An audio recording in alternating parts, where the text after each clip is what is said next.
All right. Good afternoon again, everybody. My name is Sasha Chilkova. I'm marketing manager here at Witham. Thank you again for joining us, everybody. Today we'll talk about Microsoft Ignite that happened last week and some key takeaways and announcements that our Microsoft MVPs, Adam and Melissa, have brought back. Say hi, everyone. I'll just run through a couple of housekeeping items and then they'll get started. We are recording the webinar. We'll try to keep it to a 45-minute session and leave plenty of time for questions. We do have a little bit to cover. Please submit your questions in the questions pane of the GoToWebinar control panel. Feel free to submit them as we go along. We will hold the questions to the end and address them then. If there's questions that we don't get to, please still submit them. We'll maybe write a blog post about it and share with you guys afterwards. And then we will share the recording and a link to the slide deck later this week. And with that, Adam and Melissa, if you guys want to get started. All right, Melissa, ladies first. Hi, everybody. I'm glad to join you today. I'm a project manager at Witham Digital, and I'm a Microsoft MVP in the categories of business applications and office services and applications. So I've attended Microsoft Ignite, and I spoke on two different topics, flow approvals and Teams and Flow integration. So we had a great time at Ignite, and we're excited to talk about the things that we're excited about. Also, my voice I am losing, so I'm going to leave most of the talking to Adam. Losing my voice also made presenting at Ignite a little interesting. Thanks, Melissa. I'm Adam Lothan. I am a product manager at Witham Digital. I've been building intranets and project collaboration for many a year. Melissa has taught me that Teams is okay. I had to get over that and attended Ignite. Worked the Microsoft 365 booth, learning about team, individual, and organizational productivity. So that was really fun, listening to a lot of people's questions. So hopefully we can end attendance sessions so we can bring some of that knowledge back to you. So hopefully this is what you were expecting. We're going to recap some Ignite announcements that have us excited. It's just way too big of a conference to cover everything. That's where your questions come in. Certainly we also can do a talk back for you and your organization. I've done that a few times, whether it's specifically about the Power Platform, Microsoft Teams, intranets and collaboration. We can do that. So let us know if that's something you're interested in. And then certainly, as Sasha had mentioned, we'll answer questions. So type them while you remember them and put them in the system. All right. With that said, enough about us. Let's go to a poll just to get a little bit of a background for you guys, and we'll be able to then tailor this presentation a little bit to the people who are here. So first, we're asking, did you attend or did you stream? Really interesting question. And a vast majority of people streamed the keynote, but did not do anything. Not a vast majority, sorry. Some people streamed the keynote, and almost everybody else just did nothing. All right. That's why they're here. Close that, and we'll go to, they're here, right? Why do they need to do that? And then out of curiosity, what's your background? So I made the bad joke about me learning Teams from Melissa, but the truth be told, the reason I say that is because I come from a SharePoint background. So we're curious at what backgrounds you have. And then, you know what, Sasha, just thinking about it, what we should do is we should send out a link to the Ignite, the local Ignite in Washington, D.C. Yes. Now, I know people on the webinar don't necessarily have to be local, but there will be one in February in DC. I think that's the date. Yep. That it will be tailored a little bit to government, but all of the sessions are commercial also. So you can get a little flavor of the larger Ignite, still Microsoft presenting. We are actually presenting a 4-hour intranet workshop, so it'll be very exciting. All right, great. Oh, wow. Most people here are have selected SharePoint, OneDrive, equally amount Teams, and then a few also Windows and a few also Azure. So thanks a lot for letting us know where you're coming from and the perspectives. I admit most of our information is on the SharePoint, Teams, OneDrive area. All right, so thanks for that. And let's go to impressions. So some other people had the keynote. So if you want to type in the chat what your impressions were of the keynote, but let's start with the keynote was, and I'm going to lean on Melissa here. And the keynote was about. All right. Yeah. So, Adam, how many Ignites have you been to? Almost all of them. I missed one. Okay, this was my first time going.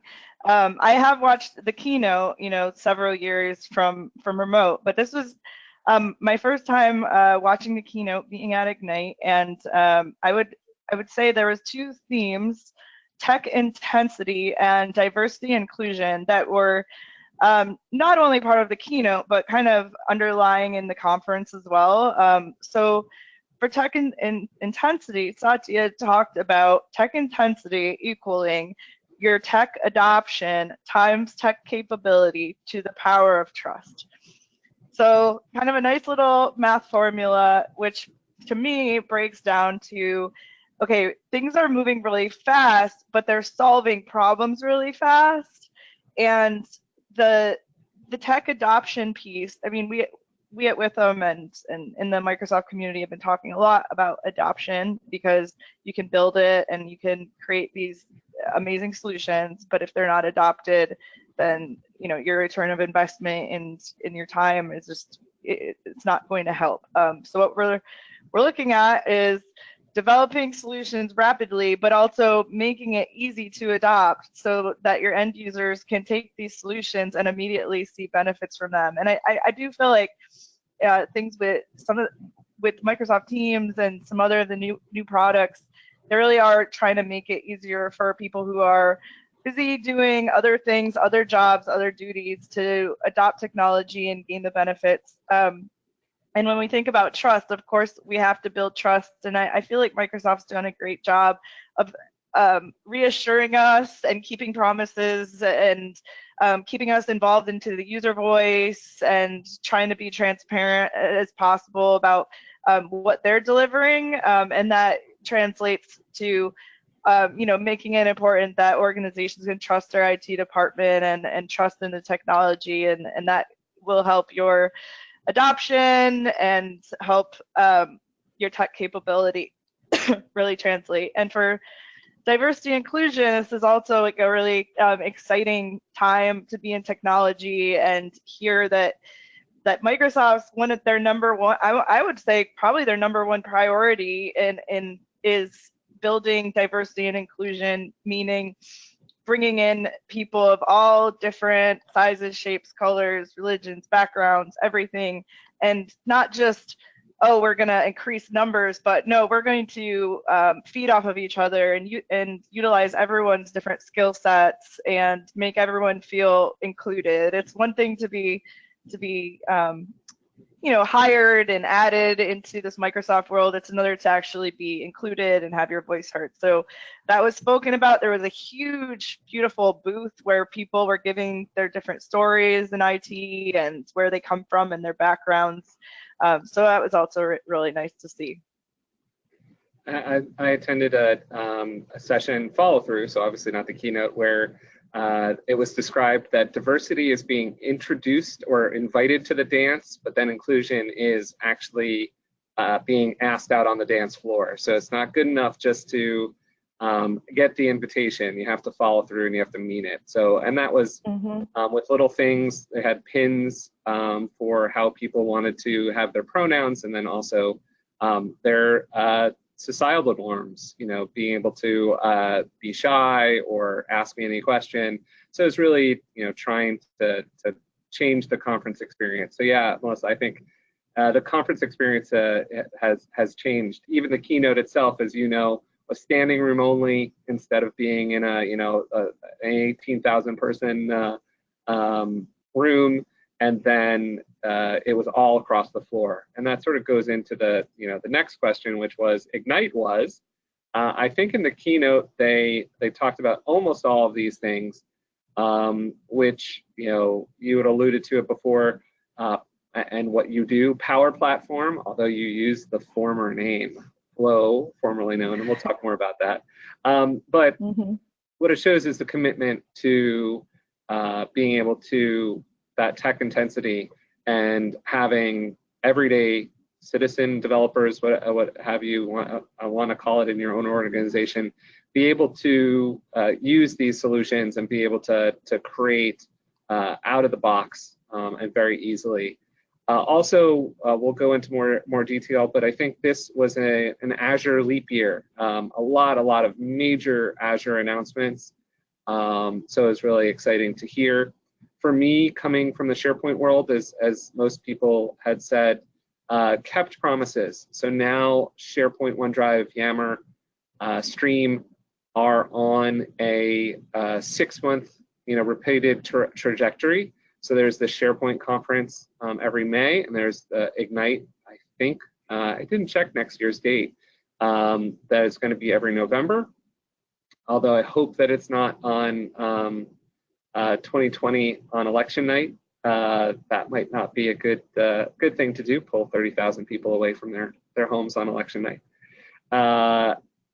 And so it was kept promises, just slow, you know, everything's moving.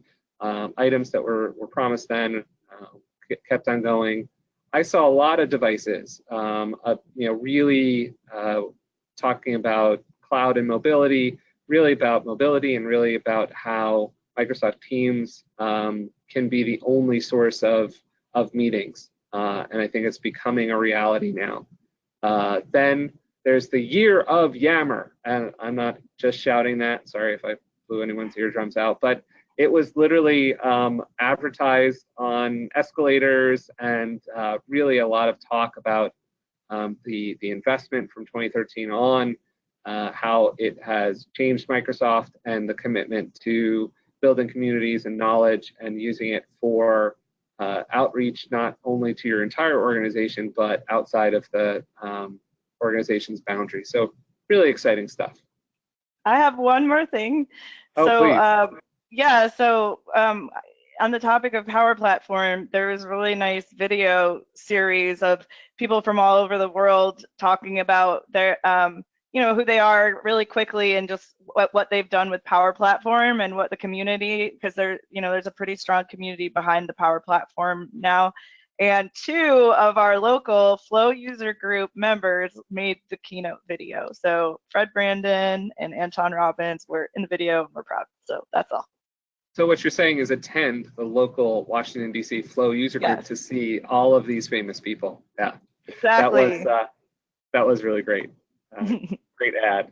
All right, so something the people who had said that they, you know, are an Azure background, they might know more about. This is just a high-level slide, but basically Azure Arc is being able to manage everything from Azure. Let's just keep it that simple. Doesn't matter what solution that you're invested in. Microsoft knows you'll also have some of their solutions, and you can just manage it anywhere. So this is even talking about non-Azure equipment, talking about resources on Google Cloud and Amazon. What? So Microsoft realizes their strengths and what they can bring, and they've entered this world. So it's really a leap forward to be able to control everything from one pane. Now there are third-party solutions that have been able to do this, but now that Microsoft's gotten the game and said, hey, you might have different resources, different solutions in different environments, go for it, no problem. So I'm not doing it justice, but this was a major announcement. I think it was actually even the first item. It was, I believe, yes. Yeah, so it is that big, and it really is showing that intensity and that we are in the age of the cloud. I don't know how many people might be in the government, but even the government is beginning the age of the cloud, or continuing it. Speaking of the age of the cloud, we go to the next announcement, which we'll go into a little more detail, Project Cortex. And so, really cool name, might not be the final iteration, but this is the change of knowledge management, where knowledge management used to be an individual, a librarian, consolidating information, organizing it. The artificial intelligence can learn and can add on top of all of the work we're doing. So like for me, what this does is, I'll change the next slide. What this does is, I might not use the word empower, but I can do my normal day's work, and Project Cortex will come behind me and facilitate the work that I'm doing. So it's really cool that we're putting a job that used to be assigned to a person, which was just administrative, right? Like pulling it on, organizing, chasing down people. Hey, did you tag that? Did you tag that? No longer will you have to worry about those tags and classifications being done by humans, but they will be done by this Project Cortex. And I think these pages are being made automatically, right, Adam? Yeah, exactly. I was going to go to the next slide because I think it's really cool, and then we'll talk about that stuff too. So, also people have this fear of artificial intelligence. I did hear Terminator jokes. That's not what this is in any way, shape, or form. Cortex. Yeah, exactly. So what it's doing is it's learning from your environment. And so this is literally what Melissa mentioned, is there are going to be knowledge pages and technology pages, and these are aggregated from all that's in your environment. And so this example is about a project. And you can see here, it understands all of the different terms and it's putting them together, it's weighting them. It understands that if you say safety, it equals inspections, that Mark 8 is a product, but it's a high-res camera, that drones equal this company's Project SOAR. So, it's really cool how it's learning from you, because different organizations might have different words. Actually, one of the people is a fellow MVP from England, who's with a construction company called Mott McDonald, not to be mixed up with McDonald's, because they say that happens all the time. But the language that they might use for construction might be different, and they're an international organization, but might be different than an organization that's based out of the United States or out of Switzerland, out of Sweden, what have you. So that's what AI is doing, and then it's managing these pages, it's pulling information together. One thing I don't have pictured here that I really love was that humans still can go in and say, this is the most important, this is the featured documents and content, and then it will also differentiate, this is the recommended content, and then there's a little button, a little notification that says, it's from 6 references. So you actually can see, and you can look at what I have up displayed here, you can see what those references were. So it's not a mysterious black box. It's really going to tell you, these are the leaps that I made. And the Project Cortex administrators, as far as I know, could go back and change some of this relations if they wanted to. What else are you excited about Project Cortex, Melissa? I just the fact that it's scanning through what SharePoint and Teams, there's a third, is it OneDrive? We'd have to go back a slide. It's scanning through all of your content and then kind of creating these almost content types or labels, and then building these knowledge pages.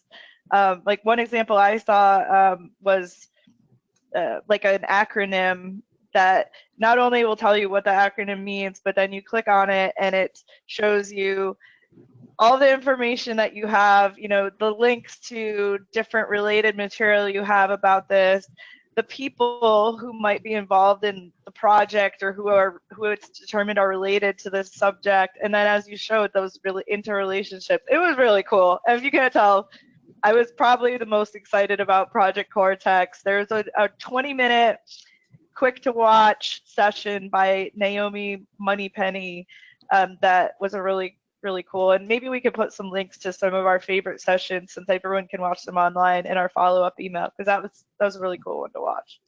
That's great. Yeah, I highlighted actually just on the screen what you were talking about, that just as they are right now, people cards, there will be project or there's really topic cards that has all that information that you're talking about. Yeah, so it's information that exists already. You can see in this mock, my topics. So really, it's also bringing it to individuals that you're associated. Here Lynn is associated with these topics. This is a knowledge center. So really cool stuff that's coming. Just game changer. Just in the initial phases. So for me though, it's going to take a few years for it to be practical and to be in every day. And we also have to know how they're going to license it. Because now it's on top, and if you imagine how much data they have to store, and you want it stored in your own environment, so how do you pay for that? But lots of really cool stuff about Project Cortex. Let us know if you have any questions about that. We alluded to this before. We have the Power Platform, and there have been pieces that have been added and renamed. Yes. So, Melissa, you want to talk a little bit about this, and I'll go into your detailed slide. Sure. So we have the three core applications, I would say: Power BI, Power Apps, and which was Flow. We're a little sad to see the name Flow go. It's now Power Automate, so keeping with the Power terminology, and now Power Virtual Agents, which essentially will help you create low-code bots, have been added to the Power Platform. So all about the Power.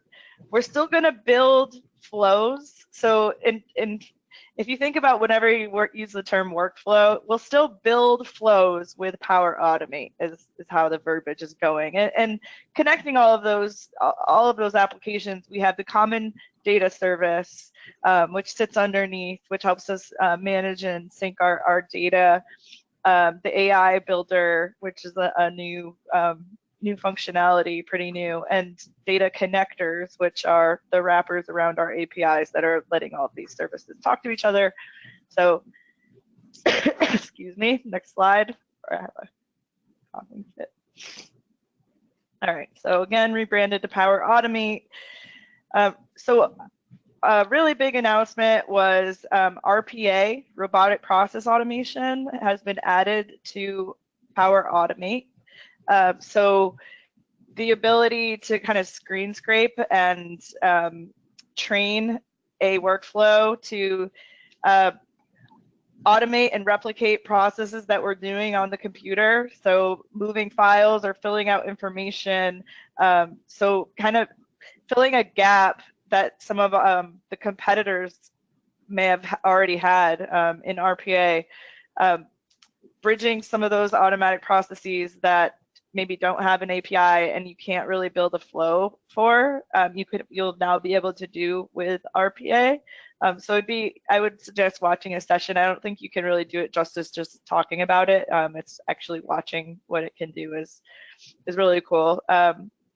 So the Power Virtual Agent, so a no-code approach, creating bots, was announced. So Microsoft has some other solutions for creating bots, like with Q&A Maker and things like that, but this will bring it into the Power Platform and go with that low-code empower every person theme. And then another kind of neat thing, so we haven't gotten into Teams yet, but Teams was also a big big product, a lot of announcements, and the ability to publish Power Apps into the company's app library in Teams. So you've been able to add a tab in Teams to add a Power App for a while now, but now it's kind of changes things up and really adds a lot of value that you can create Power Apps and now have them be apps that you're launching in Teams rather than just a Power App in a tab. So those were some of the main Power Platform things. There was still a lot more that we couldn't get to, but these were the big ones.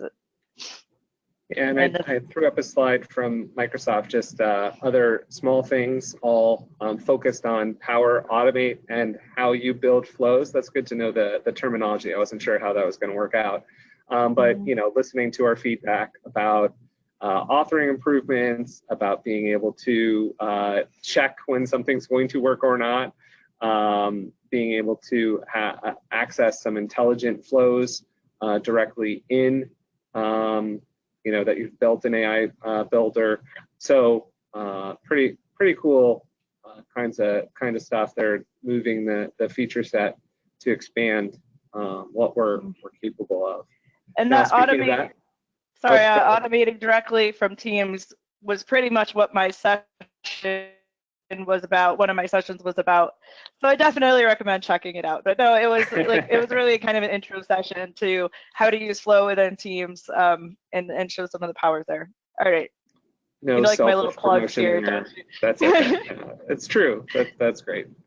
And the other plug would be your experience in the book that I'll say is completely outdated now. Yeah, it is. Yes. So we are hoping to do an updated version of the book. So what we're talking about is a book I wrote with my friend Matthew Bailey, Mastering Microsoft Teams. But all joking aside, Teams, once again, I would say last year it was full of announcements and was just a really popular product. And there's a reason why it's so popular. It's because it's become really Microsoft's going all in on this is your place you go to do work, and this is your hub. It's really more of a platform than an app at this point. So when you think about chats, meetings, calls, files, apps, and workflows, things are just being added and added. And now I really think they're fine tuning the user experience. So some of these things that sound little will greatly improve. And these are things that clients have been talking to us about and we've been seeing out in real life that people wanted. So they brought it. And the first thing being private channels. So they not only announced and demoed private channels, they became generally available. So we've been able to use them. We've been able to see them. You can add private channels to a team. It's like kind of a subset of a team. You have to be part of the team to be part of a private channel. Team owners can manage the private channels. You can turn them on or off at the tenant and at the team level. So they've made it configurable to a certain extent. And we're definitely here to answer any questions that you might have of how private channels will impact your information architecture or how you're using Teams, because they do also create a SharePoint site collection for every private channel to hold the files. So we're really excited because there's a lot of different use cases, such as only wanting to add guests into a few channels in a team and things like that. Another thing, being able to pin your channels. So once you start adopting Teams, you can quickly become part of a lot of teams and a lot of channels, and there's probably 3 or 4 that you are in all the time, and the rest, you're only in sometimes. So you can now pin channels. You've always been able to reorganize your teams. In case you didn't know that, you can drag and drop your teams into different order, but now you'll be able to pin your favorite channels to the top. Multi-window capability. A lot of people bring this up. So excited about this. Yeah, and it's because Teams is this one wonderful app that we all love, but it's one window that you keep switching. You don't want to do a plug for one window here, Adam? No.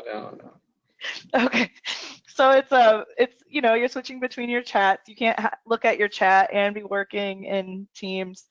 in a team document or something unless you're opening browsers. So now you'll be able to pop out chats, pop out your meetings, pop out your calls, similar to that Skype experience, which is one thing I've heard people say, well, in Skype, I had all different windows and I could close some of them and open them. So really exciting. The chat messaging extensions, so there's been third-party services that have given you the ability to create polls and surveys within Teams, but now it's going to be natively part of messaging. And I didn't get to actually see a demo on this, but I know that like internally we've started using polls and things for quite a bit of our internal stuff. So it'll be cool to not have to use a third-party service and see what Microsoft has to bring for Teams with that. And I thought a big thing about integrations, and I'll take over because you're talking more than your voice might be able to bear and add to it, but that it really is talking even about the other major hub of work, which is Outlook, and realizing if you can't beat them, join them, and that there's an integration to be able to include Outlook in your team, so you really are coming in one place, or actually the reverse, being able to chat. Yammer and Teams eventually will sit inside a message window in Outlook, and you can respond to it. So they're really thinking about how people work and where people work, trying to drive you to this one location, which was Microsoft Teams. And speaking of that, to an announcement that I absolutely love, that when we're running our projects, if they're not in Azure DevOps, and we do them in Planner, how do you see everything that's assigned to you? And so there's now tasks in Microsoft Teams, and you can see a little picture here. And basically what it's doing is rolling up all of the tasks, whether they're in To-Do or Planner, into one dashboard within Teams. So this will be an app on the left-hand side. And this is amazing. A lot of our customers running projects around the globe that don't want to go fully into Project, with, by the way, Project itself actually got an amazing UI change and looks really great. It's still, to me, still for people who need all of that information. But if you need something a little bit down one level further, what we used to use SharePoint for a lot, this is going to be great. This is coming to early next year, and it's just an aggregate. You'd be able to also filter by user. So if you're a manager and you want to say, let's say in this case, Melissa, hey, what does Melissa do? What does she have to do? Sorry, not what do you do, because I know what you do. But what does she have on her plate? And where is that, all that? And that can be in one place. We can see that across all the different projects. And especially with, private channels, eventually we're going to be using them with our customers too when that capability is available. So that's really exciting to be able to work, in one place, having internal and external conversations. So the integrations, this page probably could have been the whole session, but just wanted to bring that up. So switching I definitely say that task one is going to be popular. I think there was even a certain project manager on our team who was, not too long ago, like, we have all these tasks and these different things, and I'm using different stuff, and then, I just have to check all, Planner and check To Do and check here and there. So this will be cool. Yeah, this is going to be fantastic. So switching to something that I know and love, and we are heading for our 45 minutes, so we will have time to answer questions if you guys type any in there. There are none right now, no pressure. I mean, we're pretty good, but hopefully you have additional questions also. I bring this because this was from Jeff Teeper in his keynote, and what it is showing is a next generation of the term store. The term store still looks like it did when it was released. It's still usable, but it's things like this that are showing the future, that they are getting into the foundational bits that make up SharePoint. And Project Cortex, actually, knowing from the back end, has a lot to do with this, because it's going to need to be able to do terms and tagging. So nothing that the teams are doing, no pun intended there, that SharePoint, OneDrive, Yammer, Stream, and Microsoft Teams are doing is in a vacuum. They all rely on each other, and I think just this one little slide that popped up within the session demonstrates that they're looking towards the future. Now, if we're more more specific about SharePoint, some of the announcements again kept promises. So there's no huge leap, except maybe one that was really great to see. And it's broken down into two different areas, site experiences and page authoring. And so for site experiences, the home site that was announced, this is where my plug goes for one window. So we do have a intranet solution that can help you get up and running quicker if you're redoing your intranet in the cloud. And we're one of a handful of partners that were selected to test the home site and are on an intranet internal partner working group. And so the home site, which has some superpowers, is going to be released. What's even more important than just the hub site is you can now, or pretty soon, depending on your tenant, move any communication site to the root site. And also you can swap out any communication site with any existing URL.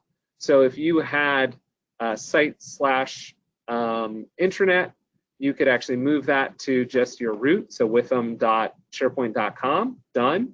Or if site/intranet was a classic site and you wanted to make it into a new site, you can just swap it out in that same URL. So really, that's a big deal. So you can swap out any site you want, or put the home site, any site you want with the new features. So that gives you a lot of ability to make advancements, use the new features, but not change the URLs, because that's always just not fun. New additional branding abilities of not colors, but of the header, a few different areas, especially coming from the hub. The hub has some new powers, specifically with permissions, to make it a little more easier and flexible. So those are a few different things for sites. And then page authoring, page scheduling is now there. You could always use a flow from Automate. I don't know. Before, but now it's right there. I'm going to show you page authoring in a second. Now, this is really interesting, and they didn't really talk about the motivation, but they're doing basically a SharePoint iStock photo with thousands of photos. I think they were seeing that people were having problems using free images to make their sites as pretty as Microsoft is able to do. So they're literally pre-buying images for us. So that's going to show up when you go into images. You can have your corporate channel where you have your own images that you've put in that you're guiding people to, but now Microsoft's going to have its own stock images. So that's really cool. I missed that. That's good. Yeah, I know. It's one of those little things, but it's really great. And then this is the big one, multilingual sites. So pause, clap, yay. Finally we'll have multilingual. But what you see on the screen is the bigger piece of this. What they realized is multilingual will work it will have a version of the page. And so they realized the problem with that is that if you have a version of the page, it's going to be seamless to the user. There's a button on the top right. You can say English, Spanish, Norwegian. There are 26 different languages right now. And you can switch it, and it'll be seamless. The URL will actually change because the item is all of the pages are in the page library. But they realized that if the master language page, so let's call it English in this sense, changes, that the author of the Spanish page needs to know what changed so they can see if they need to make an edit to their page. So here, they would be able to see what was changed on that English page, and then they could go in and edit in Spanish if it was going to change. Now, that's not just for multilingual. So this is going to be available for all pages. So you'll be able to see, and it's a little back to the future-ish because basically it's what we had with wikis. You'll be able to see the differences between any version. So it's really making it a much richer experience in the page, a lot like Word. Actually, in some senses, easier than Word because it's easier to press the compare button. So I think this is just amazing to be able to have and edit the pages. I know a lot of adoption is about the language that you use, not necessarily you want captivating look and feel, but it's about the language you use and if you're answering the questions from those users. So that's my, quick down and dirty SharePoint. A little bit about Yammer. So here, really what I wanted to show is the new look and feel. And while it's not so grandiosely different than what you might be seeing right now with Yammer, it's really behind the scenes. It is using the fluid technology, and what that means is that these solutions can be moved through Office to SharePoint. It does look nicer. It works beautifully on a mobile phone. They have the ability to make a header, and the main areas that they're working on, I'll show you real quick, is live events, leadership. They're working on the SharePoint web part. They're working on communities. So again, it is different than Microsoft Teams. It is solving different use case. And here you can see all that they have planned. So being able to have the SharePoint web part being up inside Teams itself. So you, again, have one place to go. And then even inside Outlook. I think this is really neat. So you can receive an update, but then you're actually able to see the whole stream, and you're able, because it's in this fluid interface, you're able to fully interact with it in Outlook if that's where you are. So I think a lot of game changers about how this can help with knowledge and community in your organization. Then I really love that idea of meet your users where they are. Yeah. Because I think we get so focused on what tool does what and where you should use for what. And at the end of the day, when you're getting your work done, it doesn't matter what tool. And just being able to be in the tool you're comfortable with and bring these different things in. And if you want to work in Outlook, or if you want to switch between Teams and Outlook, or if you're going to use Yammer and you're going to use, I don't know, it's just not competing. It's just making everything work better together. And there I said better together without even trying to do the whole everything's better together shtick. There you go. Yeah, no, and it's really showing the culture. Like, we started this conversation, Azure Arc. It's understanding that it's okay to have different things for different reasons, but how can we use it better? And that's what the fluid interface really is that across all of these teams, which don't forget, you're talking about hundreds, if not thousands of people working on Office, working on Microsoft Teams, working on SharePoint, OneDrive, and Yammer separately, but they all have to come and use a similar methodology. It's a really big thing. And when we talk about services, behind the scenes, one of my loves is OneDrive. Speaking again at SharePoint Fest in Chicago and hopefully back in DC. But again, these are kept promises. And so things that they have deployed since SharePoint Conference in 2019, love the block download. Now you're able to have the same exact sharing with Teams experience. Coming soon, one of the things I really like is you're going to be able to do the default that is people who already have with existing access. I think that's really important because if you do people within your organization, you're actually changing permissions to that document. So people with existing access is just reminding people, here's the URL to that site, to that link, to that file. So it's really a big deal. Hopefully before Ignite, it was announced that the full document experience is rolling out, and that's where you get the shared libraries and teams. So now you can have views, you can have metadata. Actually, the biggest thing is the simplest. You can press sync right from Teams. I mean, that pays for itself, because before you had to open SharePoint and press sync. And just to show, in 45 minutes we can't cover it, but every single product that we've talked about had a roadmap like this. And so they have delivered in 6 months all of these items on the left. They are going to deliver in the next 3 months all of the items in the center here. And on the right, it's a little weird, but it's really great. They're going to be able to block download on all of the other non-Office files. And I think there are like 310 different types of them. So that's a really big deal. 100 gigabyte file upload.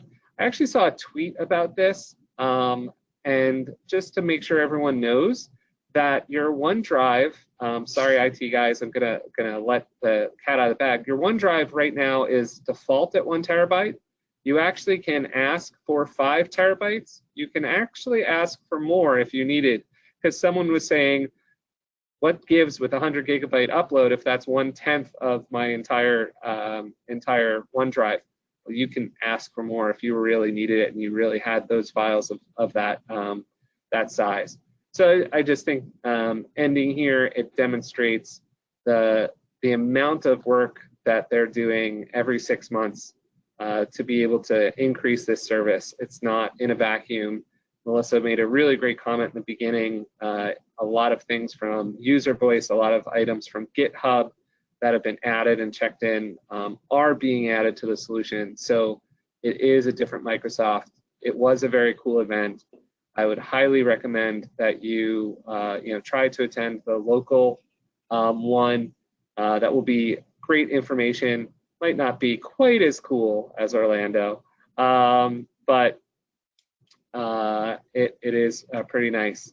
So with that said, we've reached our initial time, and we have time for questions. I haven't seen any come in. Should you go just for going to Universal Florida on Thursday night, if that's where it is again next year? Depends if that's your thing.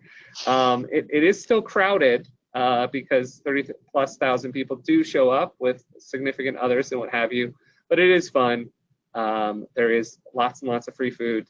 Do that before, as Melissa and I learned. You do your rides and then you eat. You have to mix that up. I rode a lot of rides. I thought it didn't feel that crowded, but I wasn't doing the popular Harry Potter ride. So. You knew what I went straight for that. All right. So is there a specific rollout date for multiple window functionality in Teams? Now, no. So Melissa, is it next quarter, or was that one starting to roll out now? I'm going to look right now. I don't know off the top of my head. I'm sorry. I'm pretty sure that it was an item that they said rolling out soon. So unfortunately, that's going to be an answer for a lot of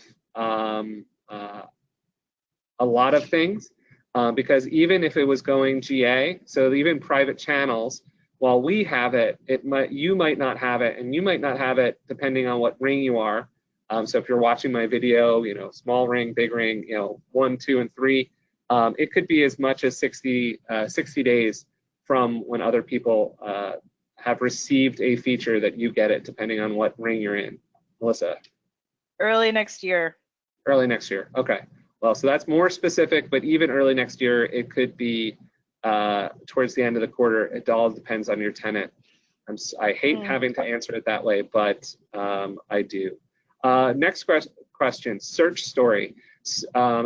Are knowledge centers the replacement for Delve? No, Delve is still an input into knowledge centers.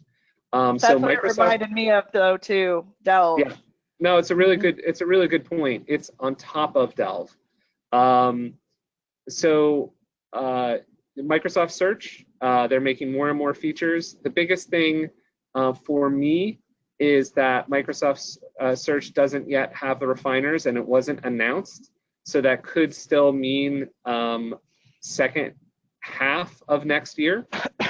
So another gratuitous plug. That's why we have a custom search solution that does have classic refiners in it that you can control.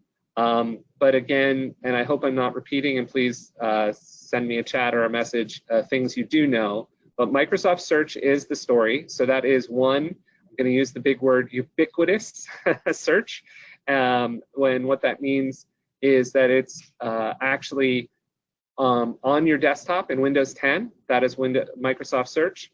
It is going to be in your Office products in the center of the top bar. It will be in Outlook. It will be in SharePoint. It's going to be everywhere. And that's where they get all of the signals to be able to do Project Cortex. And it might actually even add to Delve a little bit. So that's the future of search. They are adding, you can go into there now, so you can look at all of, if you have access to your admin center, you can go under the company profile, look at search, and I know that's a weird place for it, and look at all the settings. It's almost the same if you're a SharePoint person as we used to have in SharePoint, best bets, and what weights and synonyms and what have you. And the feature set is growing and growing each day. Another thing they did do is they added connectors. So they have 5 first-party connectors. You can screen scrape a website. You can connect to ServiceNow, don't ask me, and a few others. And so that's demonstrating the future where if you have a different knowledge application, if you have a regulated system, if you have another website, you can pull that information so you have one search index. So hopefully that's a quick answer to your question about the search story. Thanks, we didn't actually bring that up. Maybe next time we'll include that. Great questions. Anyone else?